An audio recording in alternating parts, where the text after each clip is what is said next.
Cześć, witajcie ponownie na kanale Wolfach Bricks. Teraz zrobiłem sobie krótką przerwę od wakacji, ponieważ lada chwila pojawią się nowości od LEGO. Ale zanim do mnie dotrą, pokażę Wam nowy zestaw od Kady. I tak jak widzicie, jest to Mazda 787B.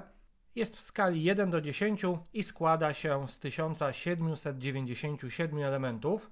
Jest to kolejny w skali 1:10 zestaw na licencji od Kady. Jakiś czas temu pokazywałem Wam Roofa. Bardzo udany zestaw.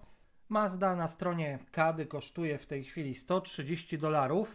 W Polsce około 350 zł.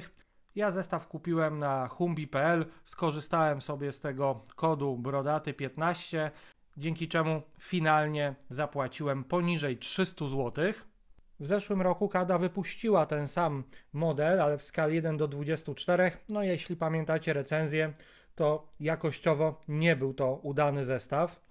Jak zawsze jest możliwość zelektryfikowania pojazdu. Z tyłu jest kilka zbliżeń. Ja najbardziej jestem ciekawy, jak będzie się prezentował tutaj czterowirnikowy silnik Wankla. I zajrzyjmy do środka.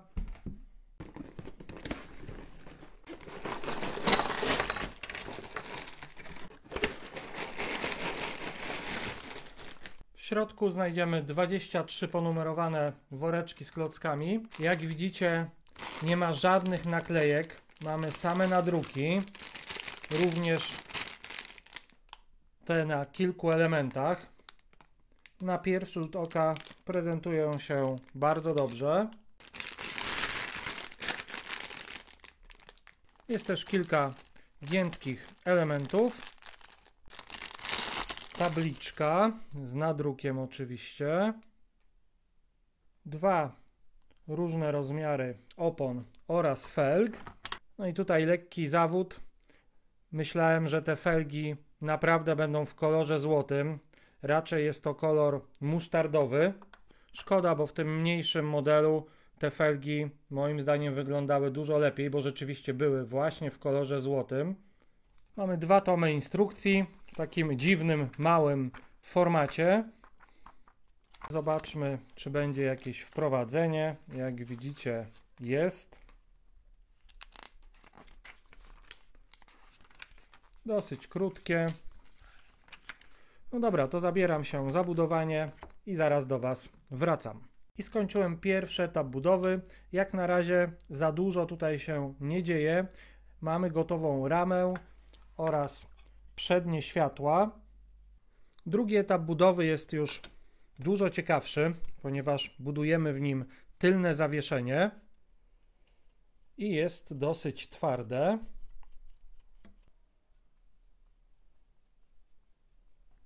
Na tylnej osi mamy dyferencjał, który jest połączony bezpośrednio z silnikiem Wankla. W trzecim etapie zabudowujemy tył pojazdu. Jest dosyć nudno, budujemy głównie z dużych paneli. W czwartym, ostatnim etapie budowy konstruujemy przednie zawieszenie.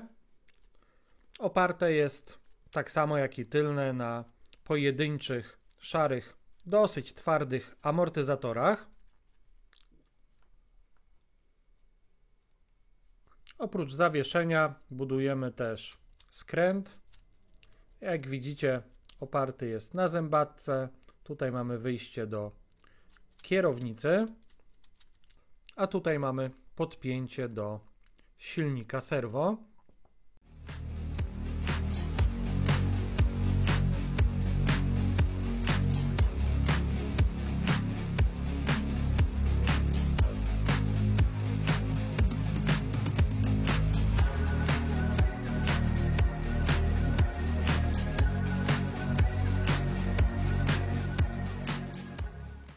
I Mazda jest już gotowa.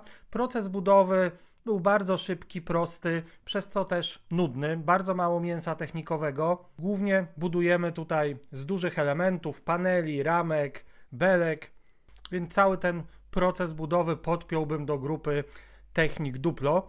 Na pewno plusem tutaj jest wygląd. Mnie się ta Mazda podoba, choć brakuje mi tutaj kilku rzeczy. Przede wszystkim zaznaczenie tutaj jakimiś czarnymi elementami tych bocznych wlotów powietrza.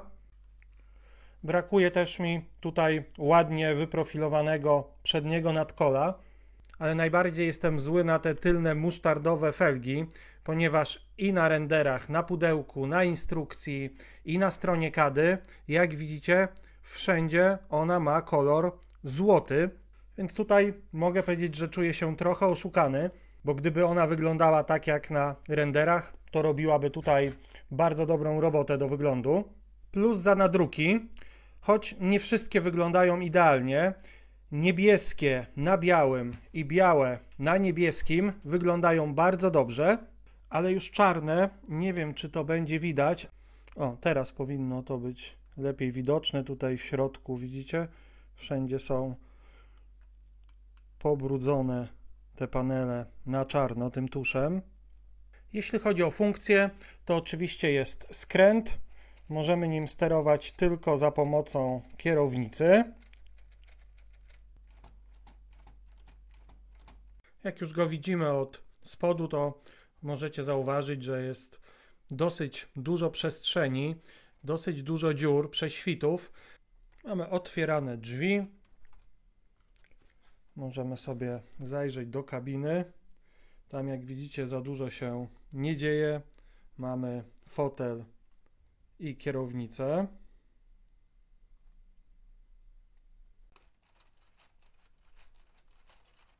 Tutaj po lewej stronie fotela mamy czerwoną belkę, za pomocą której możemy otworzyć sobie tylną klapę i zajrzeć do silnika.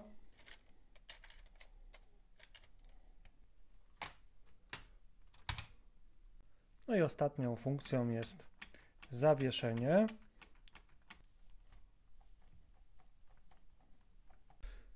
No właśnie, przy każdym niewielkim ruchu niestety wypina się ta czarna rurka tutaj.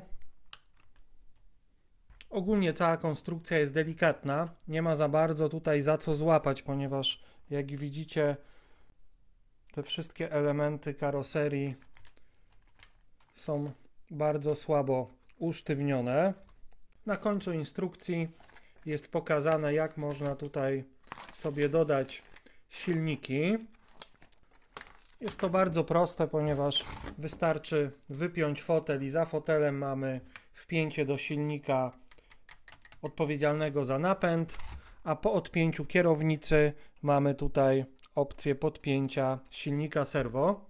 Trochę szkoda, że trzeba pozbywać się kierownicy i fotela z kabiny w sytuacji, kiedy jest bardzo dużo miejsca, gdzie można byłoby te silniki umieścić. Niestety nie pokażę Wam, jak Mazda jeździ, ponieważ jak tylko podpiąłem silniki, to na tylnej osi strzelił kardan. Dokładnie tutaj, w tym miejscu. Podsumowując, jak do tej pory jest to najsłabszy zestaw na licencji w skali 1 do 10 od CADy. 3 najważniejsze plusy to wygląd, nadruki oraz cena, bo nie wiem, czy tak duży zestaw na licencji można kupić u konkurencji poniżej 300 zł. Jeśli chodzi o minusy, to bardzo prosty, banalny, nudny proces budowy, delikatna konstrukcja. No najgorsza to jest ta rurka, która przy każdym ruchu tutaj mi wyskakuje. Jeśli chodzi o ten pęknięty kardan, to nie wiem, czy ja po prostu miałem pecha, czy często one pękają w tym samochodzie. Jeśli macie ten zestaw, to dajcie mi znać, jak u Was wyglądała kwestia podpięcia silników, czy później można było chociaż przez chwilę się nim pobawić. Wprowadzające w błąd rendery, mówię tutaj szczególnie o tych tylnych felgach. Jest to bardzo średni, przeciętny zestaw. No i cóż, na dzisiaj z mojej strony to wszystko. Trzymajcie się i do zobaczenia w kolejnych filmach.